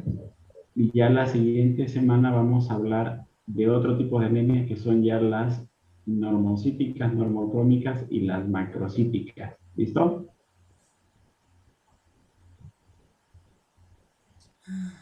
Está bien, doctor. Muchísimas gracias. Que pasen buen fin de semana, chicos. Cuídense mucho. Dios los bendiga.